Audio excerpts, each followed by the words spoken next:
Bonsoir à toutes et à tous, bienvenue, c'est Sens Public, votre rendez-vous quotidien de débat et de reportage sur Public Sénat. On est ensemble pour 90 minutes, tous les soirs du lundi au jeudi à 18h et 22h. Et voici le sommaire de ce 16 mars. Faute de majorité fiable à l'Assemblée nationale pour adopter la réforme des retraites, Elisabeth Borne déclenche l'article 49.3 de la Constitution. La Première ministre, le gouvernement, mais aussi Emmanuel Macron sortent affaiblis de ces 3 mois de bras de fer. Marine Le Pen réclame la démission de la locataire de Matignon.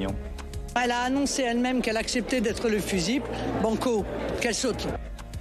Le gouvernement peut-il être renversé? Le Rassemblement national peut-il tirer un profit électoral à long terme de cette séquence politique? Et puis, le mouvement social qui faiblissait est-il reboosté par l'absence de vote à l'Assemblée? On répond à ces questions, entre autres, dans une minute. Et puis, pour notre second débat, volontairement décalé de l'actualité du jour, je vous propose un gros plan sur ces nouvelles menaces venues d'Iran et de son programme nucléaire. Le 28 février dernier, l'Agence internationale de l'énergie atomique décelait des taux de particules d'uranium enrichi 18 fois supérieurs à la limite autorisée. Pourquoi est-ce inquiétant? Quel lien avec le soutien de l'Iran à la Russie dans le conflit en Ukraine et puis la révolte populaire dont on ne parle plus ou presque a-t-elle été étouffée? Beaucoup de thèmes passionnants à aborder dans 3 quarts d'heure. Mais d'abord, donc, le récit de cette folle journée parlementaire malgré le vote favorable du Sénat ce matin. Le président de la République n'a pas pris le risque de présenter sa réforme à l'Assemblée. Fabien Recker. C'est le scénario que le gouvernement voulait éviter. Dans un hémicycle surchauffé, Elisabeth Borne se présente devant les députés peu après 15 heures. L'exécutif passe en force sur la réforme des retraites. On ne peut pas prendre le risque de voir 175 heures de débat parlementaire s'effondrer.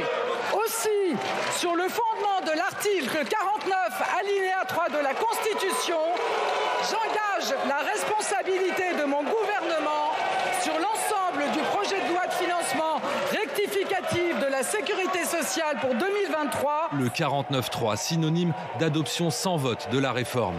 À la sortie de l'hémicycle, la NUPES crie au coup de force démocratique. La Première ministre, en annonçant le 49.3, vient de finir d'humilier, de bafouer le Parlement une bonne fois pour toutes.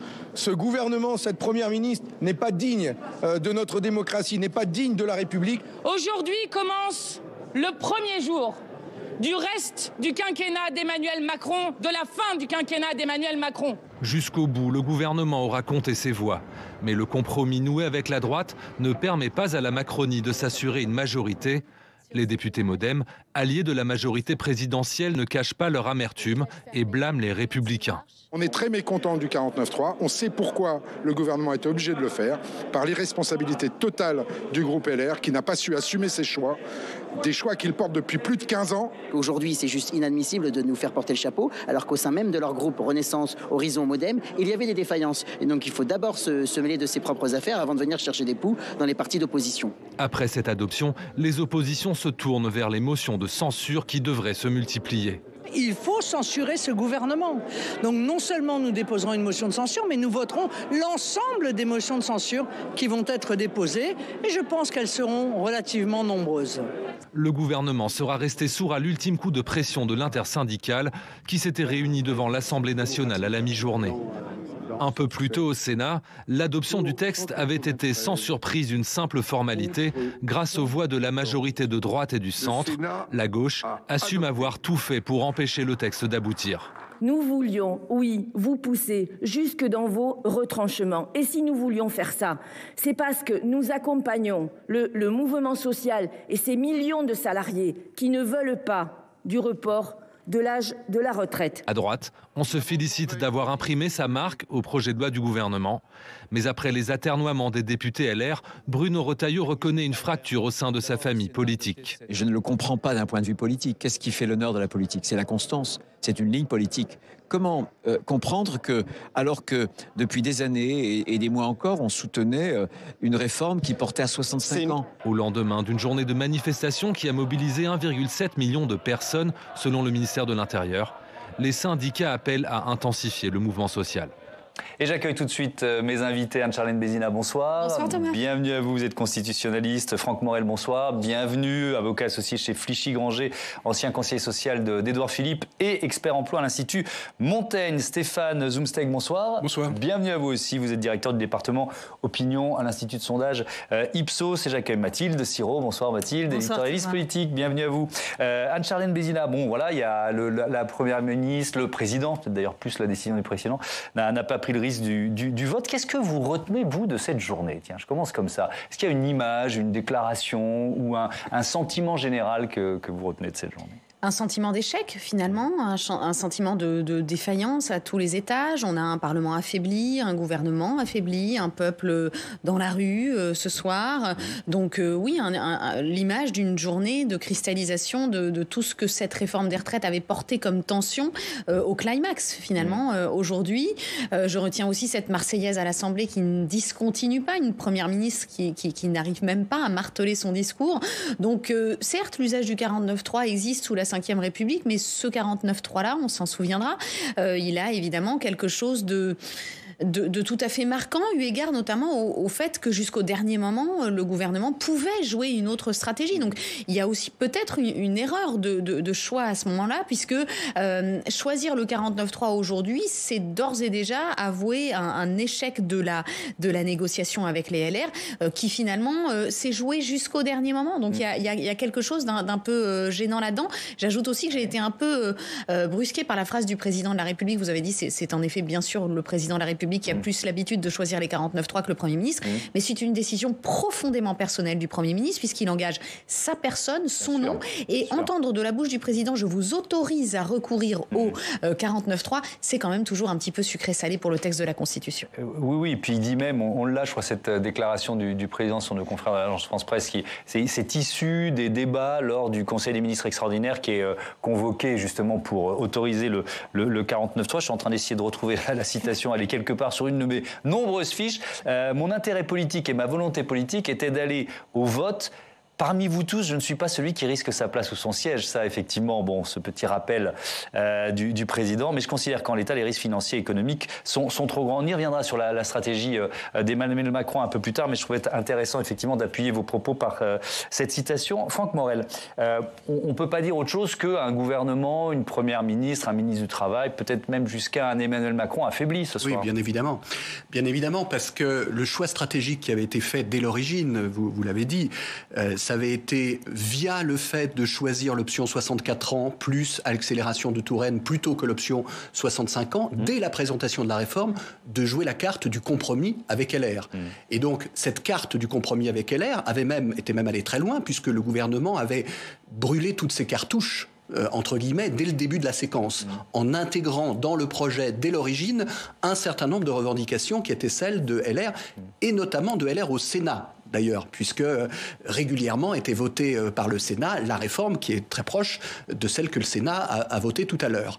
Et donc, à partir de là, effectivement, le tunnel qui a été celui du parcours parlementaire, assez mouvementé, que l'on a pu constater, ne se termine pas par un vote classique en comptant précisément sur ce compromis qui avait été fait avec LR, mais par un 49.3. Et donc, on ne peut pas s'empêcher de se dire, à l'issue de ce parcours parlementaire et de ce 49.3, mais finalement, est-ce que le projet n'aurait pas pu être différent et par exemple être un projet qui table sur 65 ans avec, au fil du mouvement social, un certain nombre de concessions sur les carrières longues qui auraient pu être dégainées et avec un équilibre financier, in fine, qui aurait été différent de celui dans lequel on se trouve. C'est-à-dire, on a l'impression un peu d'une séquence perdant-perdant. C'est-à-dire parce que finalement, l'intérêt, enfin l'équilibre financier, il va pas en sortir totalement vendu. Avec le gouvernement qui a lâché toute une série de concessions dans le cadre de la discussion parlementaire, et des concessions qui étaient plus des concessions d'ailleurs en direction des parlementaires et singulièrement des parlementaires LR, plus que des concessions dans le cadre classique social. Et à l'arrivée, on se dit, bah oui, finalement, On a une réforme sur laquelle, on va dire, entre 30 et 50% des économies générées sont mangées, sont consommées par les différentes concessions qui ont été faites. Et on se dit que le plus difficile dans tout ça, c'est que sans doute dans 5 à 7 ans, il faudra remettre le couvert. Il faudra recommencer. Stéphane Zumsteg, les Français, on le sait, c'est assez stable d'ailleurs, étonnamment stable. Ils sont majoritairement hostiles à la réforme. Il y a aussi une stabilité sur l'espèce de fatalisme en se disant de toute façon elle passera. On verra si ça évolue dans les prochains jours. Mais le 49.3, il a mauvaise presse dans l'opinion française. Ça l'était déjà avant, ça va être renforcé ce soir. Donc ça va, d'après vous, qu'est-ce qui peut se passer? Ça va renforcer ce sentiment, cette hostilité à la réforme? On a souvent entendu ces derniers jours, ces dernières semaines, que les Français étaient résignés. Non, ils ne sont pas résignés, c'est pas vrai. Effectivement, ils ont toujours fait le pronostic que, quoi qu'il arrive, le gouvernement finirait par passer son texte. On voit que les choses sont bien plus compliquées pour le gouvernement que les Français ne le pensaient il y a encore quelques jours. Mais ils ne sont pas résignés. Ils ont soutenu, vous le disiez, et de façon remarquablement stable tout au long de cette étape, de ces débats et finalement de cette guerre de l'opinion. Et ils ont soutenu les mouvements, les organisations syndicales, les éventuels blocages. Et ils nous disent toujours que si on devait aller vers encore plus de blocages, vers une radicalisation, pour l'instant, ils soutiendrait ces mesures, parce que c'est toujours la même chose. C'était la même chose en 1995. Quand il y a des blocages, qui est considéré comme responsable de ces blocages par l'opinion publique? Aujourd'hui, c'est très clairement, non, c'est pas les grévistes, c'est pas des gens qui vont bloquer les raffineries, éventuellement. Ce sont pas les contrôleurs de train qui ne vont pas, qui vont empêcher les trains de fonctionner. Non, c'est l'obstination du gouvernement. Et c'est le terme qu'on a beaucoup employé, mais qui, à mon avis, résume tout. C'est la supposée brutalité du gouvernement et du président de la République, ce que les Français n'ont pas accepté, n'ont pas toléré.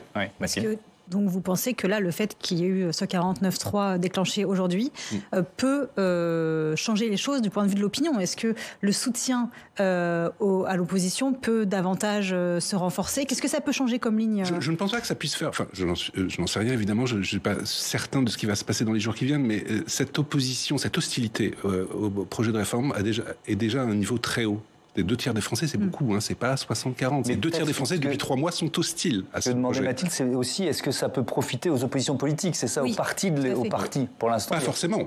Enfin, et d'ailleurs, je ne pense pas. Quand on voit le spectacle auquel on a pu assister il y a quelques semaines à l'Assemblée nationale, les Français, très clairement, ont condamné ce genre de méthode. Je ne pense pas que la France insoumise sorte renforcée de ce qui s'est passé il y a quelques temps. Le gouvernement est évidemment le principal perdant, même s'il arrive même si les motions de censure n'aboutissent pas, et encore, c'est pas persuadé, c'est pas sûr. Mais tout le monde a perdu. La NUPES a perdu, les LR ont énormément perdu, évidemment. Quel désaveu pour Éric Ciotti, pour Olivier Marleix, mais quel désaveu. Fraîchement élu, et assez brillamment, président des Républicains, il est incapable de tenir ses frondeurs.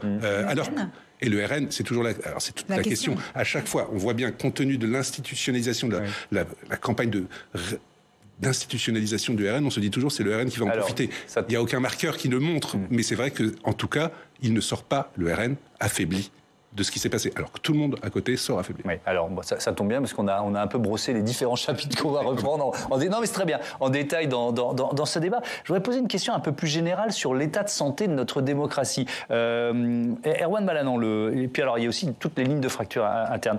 Et Erwan Balanant, qui est député MoDem, disait tout à l'heure c'était une erreur d'utiliser ce 49.3, de faire le 49.3, vu l'état de notre démocratie. Est-ce qu'on doit parler de crise politique, Franck Morel, ce soir? Non, j'irai pas jusque-là, parce que le 49.3 est un outil constitutionnel qui a été utilisé à plusieurs reprises. En certaines périodes, on parle de la période de Michel Rocard, où Michel Rocard était Premier ministre et où il existait une majorité relative. Il a été utilisé, je crois, sous votre contrôle à 28 reprises.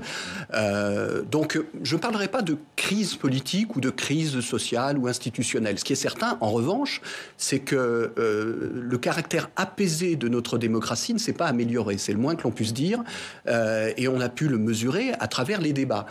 Qu'est-ce qui s'est passé depuis, par exemple, la dernière grande réforme des retraites? Parce qu'il faut se rappeler que la réforme des retraites de 2010, ça n'avait pas été un lit de rose non plus. Il y avait eu 14 manifestations, il y avait eu des débats assez musclés. Je me souviens par exemple que le président de l'Assemblée avait été poursuivi par les députés de l'opposition avec des grands cris. Donc c'était déjà quelque chose d'assez costaud, on va dire. Et c'était pas pour autant une crise politique. Mais pour autant, ça s'était d'abord pas terminé par un 49.3. Alors il est vrai que la configuration de l'Assemblée était différente de ce qu'elle est aujourd'hui. Et puis, on avait réussi, somme toute, à passer assez rapidement à autre chose, puisque, par exemple, l'année d'après, il y avait eu une réforme de la formation professionnelle qui avait été adoptée. Ce qui s'est passé depuis, c'est que depuis, on a eu les Gilets jaunes, on a eu le mouvement des Gilets jaunes, on a un regard par rapport aux politiques en général qui est encore plus distancié de la part de nos concitoyens, et puis on a une majorité relative qui n'existait pas à l'époque. Et donc le cumul de l'ensemble de ces circonstances fait que le contexte est beaucoup plus compliqué.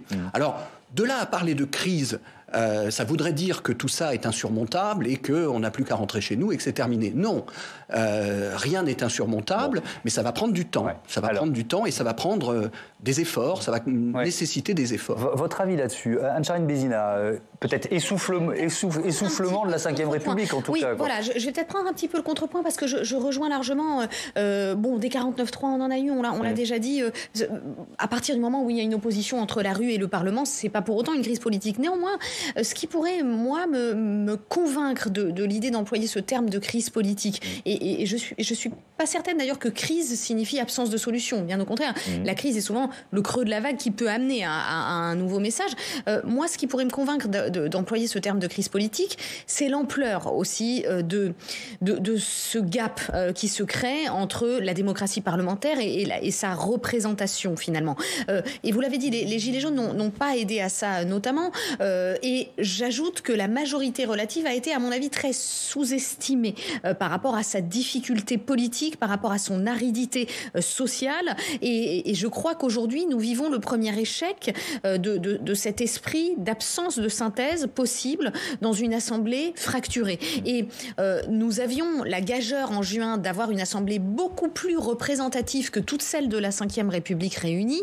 Et pour autant, cette représentation sociale, nous n'avons pas su au niveau parlementaire en faire quelque chose. Ça ne plaide pas pour plus de proportionnel. Donc, ça ne plaide pas pour plus de proportionnel, ça ne plaide pas pour l'idée d'un contrat de majorité dont on avait parlé, et la majorité de projets sur laquelle d'ailleurs pas du tout Emmanuel Macron, Elisabeth Borne, vous voyez les lapsus de la Ve République qu'ils nous font faire, mais Elisabeth Borne l'a dit dans son discours de 49.3, elle a fait le rappel exact des termes de son discours d'investiture, et ça n'est pas anodin, elle a dit « je me suis engagée sur des majorités de projets », on voit bien aujourd'hui que ça va être beaucoup plus difficile. Alors, parmi les images de cette journée qui resteront forcément, il y a la montée d'Elisabeth Borne à la tribune de l'Assemblée sous les huées des députés de la NUPES. On revoit cette séquence.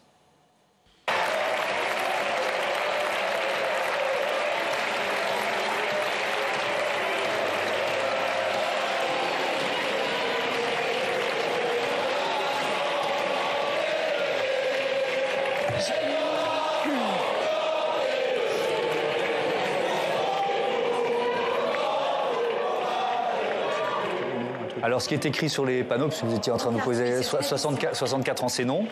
Voilà. Et puis ensuite, la Marseillaise va durer. Il y aura une interruption de séance décidée par Yael Braun-Pivet pendant quelques minutes, de 3 minutes.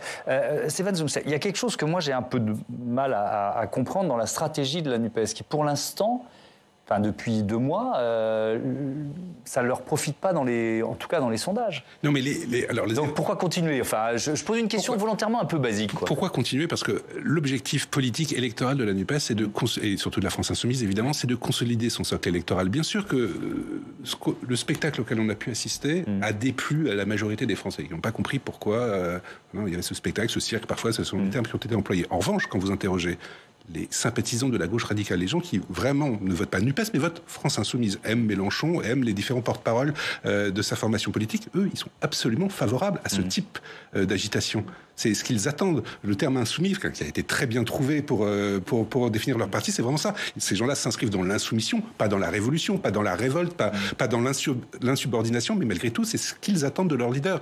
Et certes, la majorité des Français n'approuvent pas ce genre d'attitude, mais peu importe, quelque part. Mais est-ce que la colère, parce qu'on peut vraiment employer le terme de colère des leaders syndicaux, alors là je reviens au fait que les débats ne soient pas allés au moins jusqu'à l'article 7, les 64 ans à l'Assemblée, on l'a entendu Philippe Martinez, on a entendu Laurent Berger, est-ce que ça n'impacte pas même le cœur électoral de LFI? Non, parce que ces gens-là sont en révolte, le terme est peut-être exagéré, mais pas tant que ça, en révolte contre le système. On parlait tout à l'heure de cet écart, de ce fossé qui se creuse entre les Français et leurs élites politiques. Il y a des électorats qui sont beaucoup plus sensibles à ce divorce, quelque part. Il y a l'électorat, évidemment, de la droite radicale, du Rassemblement national, mais quand vous interrogez, quand vous rentrez vraiment dans le vif du sujet, notamment dans des enquêtes qualitatives avec des militants de la France Insoumise, ça va très très loin. Et la méthode Mélenchon, si on l'appelle comme ça, elle est totalement approuvée. C'est ce qu'il faut faire. C'est ce qu'il faut faire pour faire rendre gorge à ce gouvernement et le faire retirer son projet. Et donc c'est totalement assumé de la part de la France Insoumise. Et je ne suis pas persuadé que ce soit un mauvais calcul.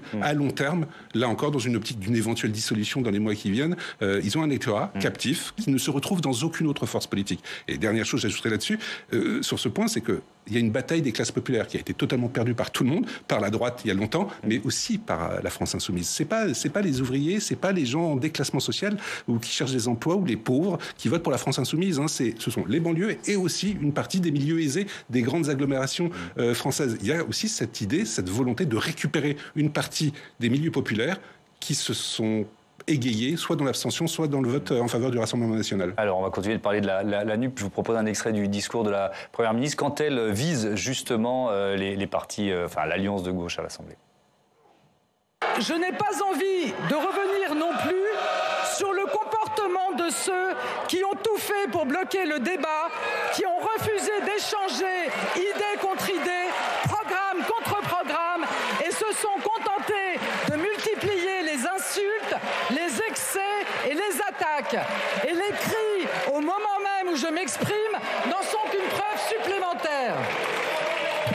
Ce sont les mêmes qui n'ont cessé de remettre en cause notre procédure parlementaire, nos institutions et donc notre démocratie. La NUPES qui parle de déni de démocratie. Et finalement, c'est aussi ce que renvoie Elisabeth Borne à ses opposants. Qui fait du mal à la démocratie ? Alors, c'est vrai. Plus la NUPES par ce comportement ou plus le gouvernement en utilisant le 49.3 dans un contexte comme celui-là, même si on rappelle les uns les autres que c'est parfaitement légal, c'est dans la Constitution, voilà. Et ça a déjà été utilisé. Et je rejoins la tension que vous matérialisez dans cette question, c'est que en tant que constitutionnaliste, j'aurais du mal à dire que tout ce qui est dans la Constitution n'est pas démocratique. En soi, la Constitution a été choisie par le peuple et on n'y reviendra pas. Néanmoins, l'accumulation de l'usage de tous les outils de ce qu'on appelle le parlementarisme rationalisé, c'est-à-dire d'outils quand même relativement autoritaires, assumés par, attention, pas uniquement la France, beaucoup de régimes parlementaires, pour discipliner les majorités, a quand même tendance à brusquer le débat. Et ici, on a eu déjà le choix d'un véhicule législatif très contestable, qui est celui du projet de loi de financement de la sécurité sociale rectificatif, qui a pour seul avantage d'accélérer le débat et de permettre l'usage de 49.3. Donc on voit bien qu'on était d'ores et déjà dans un dialogue qui allait se passer sous la menace de la brutalité. Et ce qui est intéressant de voir aussi, c'est que la Constitution est descendue dans la rue aujourd'hui. L'article 49.3... C'est un des effets positifs de ce débat. C'est un des effets assez forts de cette réforme des retraites. C'est que l'article 49.3 a acquis une impopularité qui est, à mon avis, le synonyme de la présidence d'Emmanuel Macron. Vous savez qu'on a parlé de cette question du jupitérien, de l'unilatéralité, de cette méthode. Et peut-être même, à tort ou à raison, je pense peut-être à tort, parce que l'article 49.3 est d'usage démocratique, et il faut le redire, en période de majorité courte, il est important de pouvoir compter ses voix, et il sera important que le 49.3 redevienne à nouveau légitime dans l'Assemblée nationale. Mais aujourd'hui, il incarne cette méthode brutale. Un mot, Mathilde, je pense que vous vouliez intervenir, et ensuite je vous redonne la parole. Vous parliez juste d'échec de la majorité relative. Compte tenu de la situation dans laquelle on est, comment est-ce que là le gouvernement peut ou pas rebondir avec les moyens, les outils dont il dispose constitutionnellement? Tiens, peut-être on va poser la question à Franck Morel, histoire que la parole se distribue un peu. Nuancer sur le 49.3, parce que j'ai souvenir à la fin du quinquennat de François Hollande, sur la loi Macron de 2015 et sur la loi El Khomri en 2016, de pancartes dans les manifestations avec dénonçant le 49.3 ou l'usage du 49.3. Donc c'est pas quelque chose de nouveau non plus d'avoir d'un côté l'usage du 49.3 et une situation de mouvement social par rapport à une réforme. C'est quelque chose qui a déjà été mis en exergue, les deux concomitamment. Avec cette violence et avec ce niveau de revendication, j'en suis pas sûre. Et encore une fois, c'est vraiment nouveau de ces dernières années, quand on pense à Michel Rocard qui l'a utilisé. Oui, et il est vrai qu'en revanche, il y a, vous l'avez dit d'ailleurs, il y a le 47.2, c'est-à-dire il y a l'usage des dispositions spécifiques au texte de financement de la sécurité sociale qui permettent d'aller plus vite, pour simplifier, et qui ont abouti au fait qu'il n'y a pas eu de vote, même en 49.3, à l'Assemblée lors du premier passage du texte. Et effectivement, l'addition des deux renvoie quelque chose d'assez... Mais Franck Morel, par nos interroges, je reprends la question de Mathilde, parce que, qui est quand même importante. Et Comment faire maintenant? C'est-à-dire que si, avec un 49.3, presque démonétisé, ça va devenir très compliqué. Et une majorité, et des députés LR sur lesquels on ne peut pas compter. Sur le texte en question, le parcours du texte, il est terminé pour l'instant. Le prochain point de vigilance, il va être de nature constitutionnelle, parce que l'addition du 47.2 avec les débats autour de l'usage du 47.2 pour un texte rectificatif, c'est-à-dire pas un projet de loi de financement de la sécurité sociale, d'une part, plus le 49.3. On sait très bien que le Conseil constitutionnel ne fait pas que du droit, prend aussi en considération un ensemble d'éléments d'ambiance, on va dire, dans le cadre de l'examen d'un texte. Donc le prochain point de vigilance, il va être là. Après, la question que vous soulevez, à mon avis, elle a surtout un intérêt pour ce qui va se passer sur d'autres textes après. C'est-à-dire la difficulté qui va être celle du gouvernement, par exemple sur la loi, le projet de loi immigration, avec la gauche qu'il trouve trop à droite et la droite qu'il trouve trop à gauche, pour simplifier. Et donc avec le fait qu'il sera extrêmement compliqué d'avoir une majorité d'adhésion et même une majorité, je dirais, de briques et de broc un peu, ça sera un petit peu compliqué. L'usage du 49.3 qui est plafonné pour les textes non financiers à 1 par session, donc qui effectivement va rendre les choses extrêmement compliquées. Alors justement, on a évoqué le Conseil constitutionnel, on va parler maintenant avec Tam Tranui des recours. Bonsoir Tam. Bonsoir. Bienvenue, heureux de vous accueillir sur ce plateau. Quel recours pour les opposants à cette réforme des retraites? Écoutez, la première arme, c'est la motion de censure, et cette arme, eh bien, elle est déjà dégainée. 3 motions sont annoncées. Le Rassemblement national en dépose une, la France insoumise en dépose une aussi, ainsi que le petit groupe Lyotte, ce groupe centriste qui en envisage une. C'est le groupe qui pourrait rassembler le plus de voix, et ils ont dit aujourd'hui qu'ils en déposeraient une si le gouvernement ne démissionne pas et si il n'y a pas de retrait de la réforme. Alors je rappelle qu'il doit y avoir 48 heures entre le dépôt et la discussion d'une motion de censure. Donc la discussion, elle devrait avoir lieu ce week-end, voire au-delà. Peu de chance en revanche qu'elle aboutisse, parce que certes, des voix LR manquent pour faire voter cette réforme des retraites, et c'est bien pourquoi Emmanuel Macron a choisi de dégainer l'article 49.3, mais ça ne signifie pas que ces élus iraient jusqu'à franchir le Rubicon en votant une motion de censure. D'ailleurs, Éric Ciotti a dit aujourd'hui que la droite ne voterait aucune motion de censure. On va voir si ses troupes l'écoutent. Effectivement, autre arme de l'opposition, on vient d'en parler, les recours devant le Conseil constitutionnel. Et oui, 60 députés ou 60 sénateurs peuvent saisir le Conseil constitutionnel. Dans le viseur, des points précis du projet de loi. Par exemple, l'index senior qui pourrait être considéré comme un cavalier social, une disposition qui n'a rien à faire dans ce texte budgétaire. Mais l'opposition, vous l'avez dit, conteste surtout l'ensemble des conditions du débat. C'est ce que disait hier la sénatrice socialiste Marie-Pierre de La Gontrie sur ce plateau. On l'écoute. Nous saisirons le Conseil constitutionnel, mais à chaque étape, il nous a semblé, et il nous semble que la clarté et la sincérité du débat parlementaire est en cause, et donc est un motif de censure. Voilà, la position de l'opposition, c'est que le débat a été tronqué, temps de débat contraint par l'article 47-1, manœuvre pour faire tomber 1000 amendements de la gauche sur l'article 7, article 38 pour limiter le temps de parole de l'opposition, article 42, recours au vote bloqué, maintenant article 49.3 et j'en passe. Oui, alors donc ça c'était pour les recours au niveau du droit, mais les oppositions veulent aussi en appeler au peuple. Et oui, c'est d'ailleurs ce que réclame l'intersyndicale, et cela depuis maintenant plusieurs jours. Écoutez. Sans doute, il faut réfléchir à aller vers une consultation des citoyens si le président de la République continue de considérer que les organisations syndicales qui représentent des millions de travailleurs qui manifestent ne sont même pas dignes d'être reçues. Aujourd'hui, puisqu'il est 6 sur 2000, le président de la République, eh bien, il a qu'à consulter le peuple et on verra la réponse du peuple. Voilà, l'opposition de gauche prépare un référendum d'initiative partagée. Elle a affirmé avoir les signatures des parlementaires nécessaires. Il faut 1/5 des membres du Parlement, soit au moins 185 signatures, 185 parlementaires qui soutiennent une proposition de loi qui annule la réforme des retraites et empêche de partir à la retraite au-delà de 62 ans. Mais le RIP est une procédure complexe. Il nécessite aussi d'être soutenu par 1/10 des électeurs, soit 4,8 millions de personnes. Alors seulement, le texte sera débattu par le Parlement. Si ce n'est pas le cas, Emmanuel Macron sera tenu d'organiser un référendum. Cela n'est jamais arrivé jusqu'ici, puisque l'unique tentative de RIP, le RIP sur Aéroport de Paris, en 2019, n'avait rassemblé qu'un peu plus d'1 million de Français. Merci beaucoup, Tam. Je me tourne vers le spécialiste de l'opinion, Stéphane Zumsek. 4 800 000 personnes. Alors, évidemment, c'est un texte dont on parle beaucoup plus. Aéroport de Paris, c'était, on peut dire, plus limité, même géographiquement, par définition. Ça semble compliqué quand même. C'est avant tout un problème logistique, parce que trouver 4 millions de personnes qui sont disposées à faire chuter le gouvernement, oui ça, ils les trouveront. Ils existent, ils sont même bien plus nombreux. Après, voilà, c'est quels sont les moyens mis à disposition par les formations politiques pour y arriver, ça va être autrement plus compliqué. Des questions de finances, ça coûte cher, de mobiliser des gens, et il faut avoir des équipes pour le faire, c'est franchement pas évident. Mais après, s'il devait y avoir un référendum, vous imaginez, on pourrait être assez confiant sur le résultat et assez serein sur... Ça tournera assez vite, un référendum pour ou anti-Macron. De toute façon, on sait toujours qu'on ne répond pas exactement à la question du référendum. Mais quoi qu'il se passe, même si cette idée, cette tentative doit avorter, ça veut surtout dire que le chemin de croix du gouvernement, c'est pas terminé. Même s'il n'y a pas de censure du gouvernement, même si les oppositions fracturées échouent à faire chuter le gouvernement d'Elisabeth Borne, on le voit bien, je parlais tout à l'heure d'absence de résignation, ils ne sont pas résignés, les Français, et les oppositions et les organisations syndicales trouvent de nouveaux moyens non pas de gagner du temps, mais de continuer à parler de ça et d'entretenir, non pas cette musique, mais d'entretenir ce mouvement de contestation qui, je le rappelle, n'a jamais faibli à aucun moment depuis 3 mois.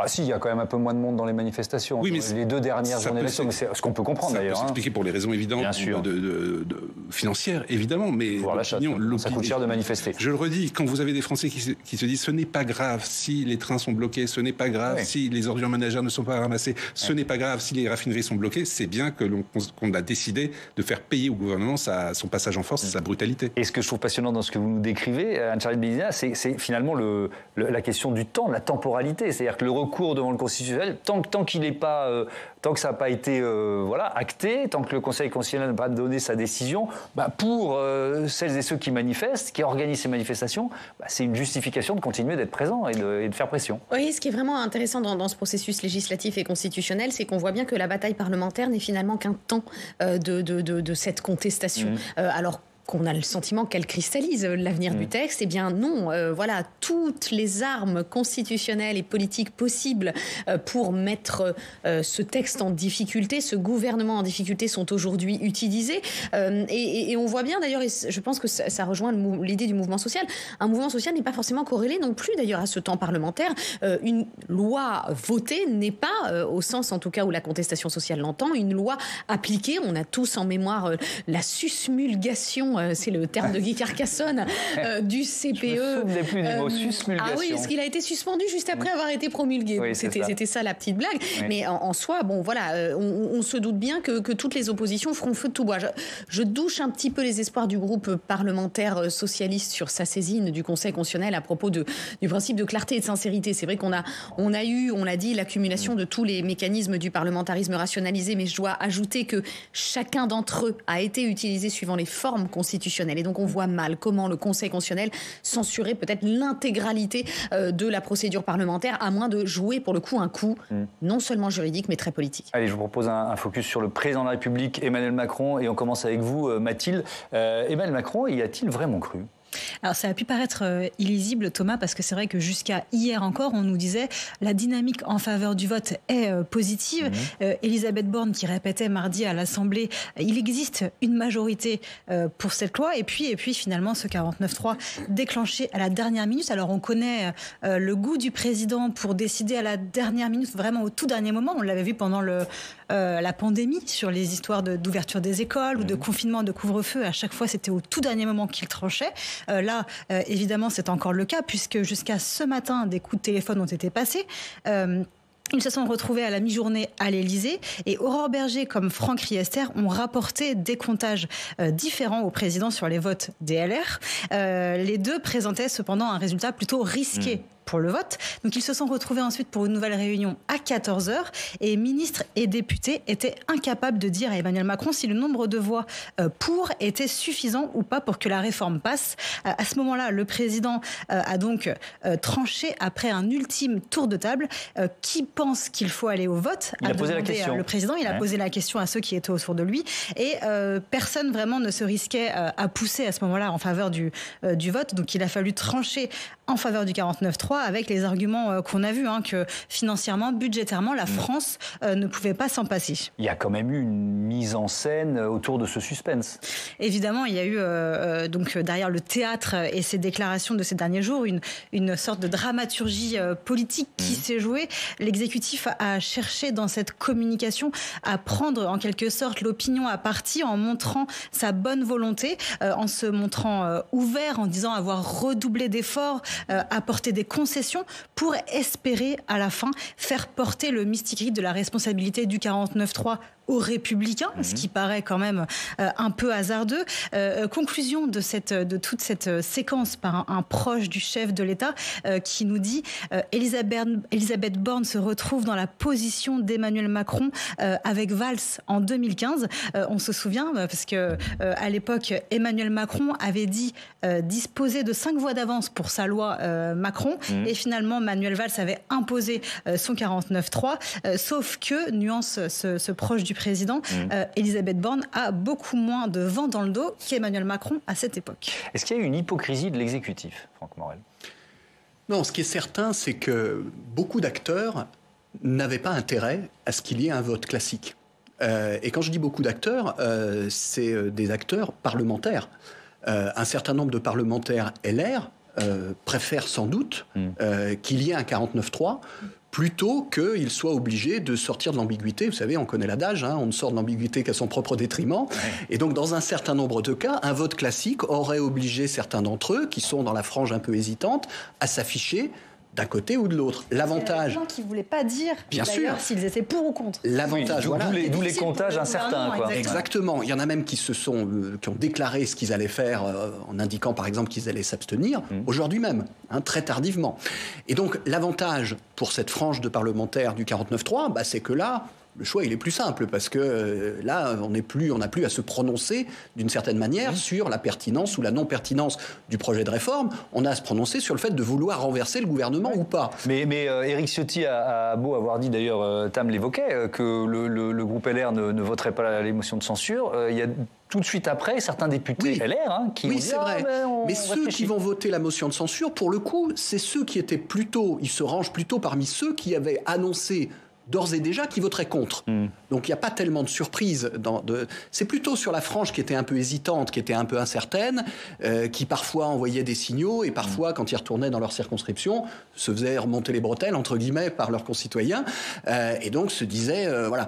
Et donc, effectivement, le gouvernement a organisé, vous l'avez dit, une forme de dramaturgie jusqu'au bout, et une forme d'hésitation sincère jusqu'au bout, à travers les pointages et à travers le souhait qui aurait été celui du gouvernement. Je pense que le gouvernement aurait préféré en passer par un vote classique et user de cette dramaturgie justement pour essayer de peser sur ces hésitants, en leur disant, certes, vous préférez potentiellement, on voit bien que vous préférez le 49.3, mais si on entretient cette forme de suspense, c'est parce qu'on veut vous faire passer le message que il y a une possibilité non négligeable qu'on en passe par un vote classique. Ouais. Alors la question centrale de notre débat, on y répond par plein de biais différents, c'est le gouvernement risque-t-il d'être renversé? Anne-Charline Bézida, va y avoir plusieurs motions de censure. Est-ce qu'il peut y avoir une coalition des oppositions?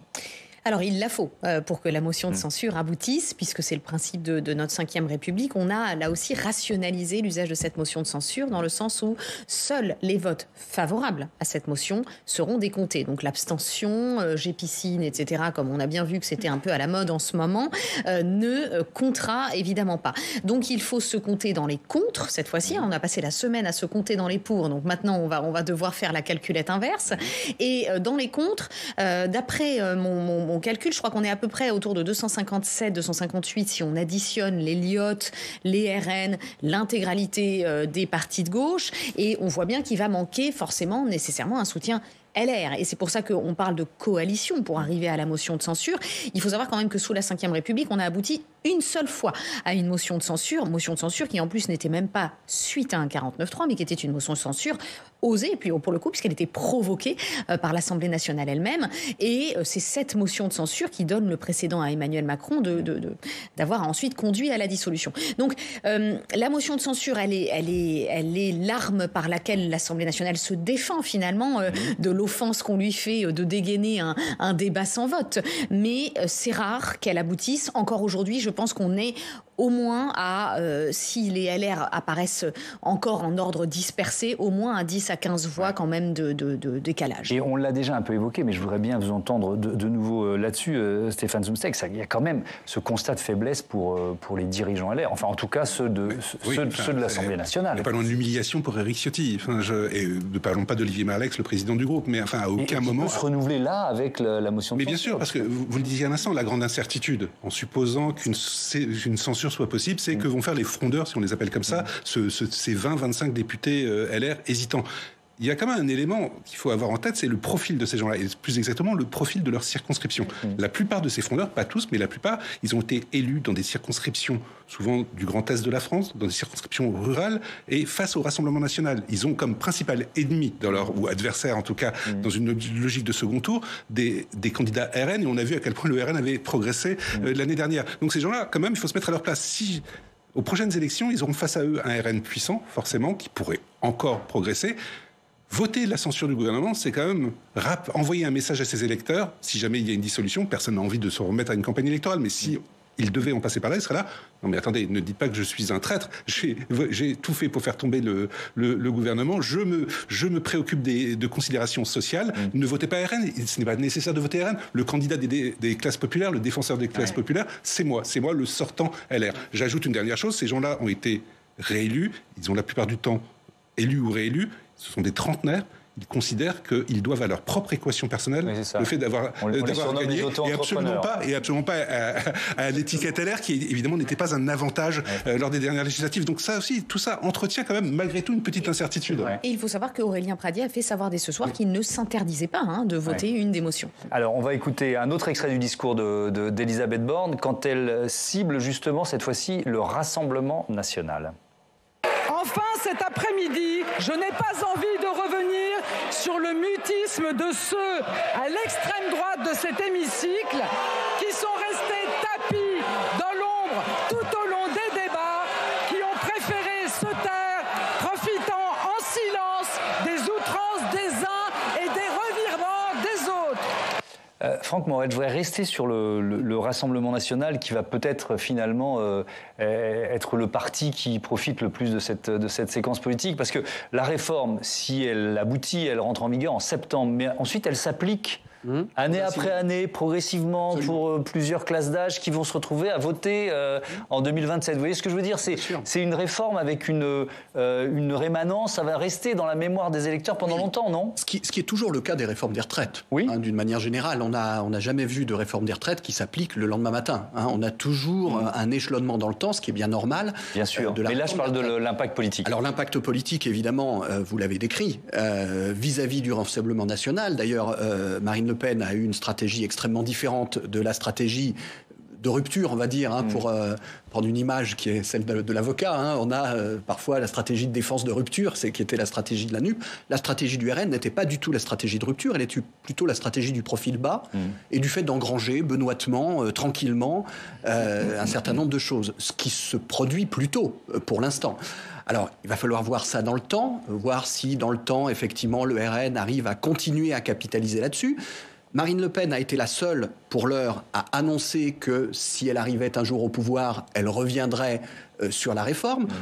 Je pense que ça sera un grand objet de débat lors des prochaines échéances électorales, de savoir comment se positionnent les uns et les autres. Et je l'ai déjà dit, moi je prends le pari que quel que soit le résultat des élections, on ne reviendra pas d'une manière ou d'une autre, quoi que les uns et les autres disent sur la réforme, parce qu'effectivement, en termes d'équation financière, ça serait quelque chose d'assez compliqué. Mais, soit dit en passant, en tout cas, ça va être un objet de débat. Ça va être un objet de débat, et le RN a été le premier à dégainer sur le sujet, bien évidemment. Un dernier thème, tiens, on va prolonger un tout petit peu ce premier débat, on va parler des suites sociales, puisqu'il y a des manifestations un peu improvisées qui se sont organisées, alors à Paris, mais aussi dans plusieurs villes de France, Grenoble, Toulouse, Lyon, j'en cite quelques-unes. À Paris, c'était sur la place de la Concorde, symboliquement évidemment, tout près de l'Assemblée nationale, c'est de l'autre côté de la Seine, et elle a permis à Jean-Luc Mélenchon de venir battre le pavé. On l'écoute. Jean-Luc Mélenchon. Important, significatif, emblématique qu'il ait fallu fallu cet article 49.3 pour la 100e fois pour passer par-delà la volonté du peuple. Et bien maintenant, voilà, il faut qu'on soit dans l'action avec les syndicats et que tout soit fait qui permette que la loi soit retirée. Car chaque jour qui passe, pour ma part, ma confiance dans l'idée qu'elle ne soit pas maintenue augmente. Et je crois que comme moi, beaucoup de gens le ressentent. Alors, bon, on ne va pas revenir sur la difficulté pour Jean-Luc Mélenchon d'être en phase avec les principaux leaders syndicaux. Je l'ai déjà évoqué dans ce débat. Mais peut-être, Anne-Charlène Bézina, pour un Laurent Berger, par exemple. C'est intéressant parce que le 49.3, ça lui facilite la tâche. Il peut rester dans une opposition frontale à la réforme. Là, on est dans une capitalisation pour l'intersyndicale qui est absolue, c'est la vérité. Il l'avait fait savoir d'ailleurs au préalable, que ce 49.3, que ce soit d'ailleurs Laurent Berger ou le président de la CGT, donc Philippe Martinez. Voilà, Philippe Martinez, l'avait fait savoir tous les deux. Ce 49.3 aura une texture sociale qu'il n'a vraiment jamais eue de toute son existence. Oui, ça facilite les choses. Et puis, encore une fois, on l'a dit, l'idée de passer encore par une méthode autoritaire va renforcer finalement le ressac populaire de tout ce ressentiment autour de la réforme. Donc je crois en effet que là, même s'il y a eu essoufflement... Alors, ce qui pèse, en tout cas, sur cette intersyndicale, c'est le temps. C'est-à-dire qu'on l'a dit, économiquement, ça n'est pas neutre de faire la grève, d'être dans un blocage économique. Donc, est-ce que ça peut continuer sur le temps? En tout cas, oui, c'est à nouveau de l'essence dans le moteur. Ouais. Allez, un dernier mot peut-être, Stéphane Zumzeck, sur la capacité d'Emmanuel Macron finalement à continuer à réformer. Parce que c'est son but. Là, on est en train de faire un double constat. Côté politique, les LR, ce ne sont pas des partenaires fiables. Non. Et puis côté syndical, on a cru comprendre qu'ils ne seraient pas prêts. Enfin, ils vont peut-être venir à des tables de négociation sur d'autres projets, mais ce sera compliqué, quoi. En fait, dans la courte histoire de la Macronie, il a réussi à rebondir une fois pour l'instant. C'était à la sortie des Gilets jaunes avec la concertation. Il a été réélu dans des conditions qu'on sait assez brillamment. Là, compte tenu de cette opposition, compte tenu des reproches qui lui sont directement adressés, je reviens sur ce terme de brutalité qui est central, de toute façon... Quelle que soit l'issue de cette bataille parlementaire, de toute façon, pour les mois et probablement pour les années, pour les 4 ans qui restent, sa relation avec l'opinion sera très compliquée. Et je pense que la relation est abîmée. Et il y a une vraie incompréhension. Je pense que les Français, y compris les Français qui ont voté pour lui, non pas au premier tour, mais au second tour, qui lui ont permis quand même de gagner avec 17 points d'avance, ce qui n'est pas rien face à Marine Le Pen, ces gens-là, qui se sont forcés à voter pour Emmanuel Macron, pour toutes les raisons qu'on pense, ne comprennent pas, ne le comprennent véritablement pas et s'estiment totalement trahis et floués. En fait, il y a eu erreur sur la marchandise, il y a eu mensonge sur la marchandise. C'est un petit peu ça, le bilan. Et je vois mal comment il pourrait récupérer de la sympathie, de la bienveillance. Il faut apprendre, c'était déjà le cas sous Hollande et sous Sarkozy, il faut apprendre à gouverner quand on est soutenu par 30% des Français, ou par un petit tiers des Français. C'est très peu. Et donc, ça ne met pas à l'abri un exécutif, un gouvernement et un président d'échecs ou de chemin de croix parlementaire. Mais je pense que c'est la conséquence de la fragmentation de l'offre politique. Il n'y a plus de bipolarisation, c'est pas la gauche contre la droite. Il y a des oppositions partout. Vous ne pouvez avoir que... Alors même si vous avez 250 députés, c'est beaucoup. Dernier mot, vous n'avez qu'un tiers des Français qui soutiennent votre action. C'est très peu. Et au moindre accident de parcours, vous êtes dans une situation politique très périlleuse. Et voilà un défi pour Emmanuel Macron qu'il sera passionnant de commenter sur ce plateau. Merci à tous les trois d'avoir participé à ce premier débat.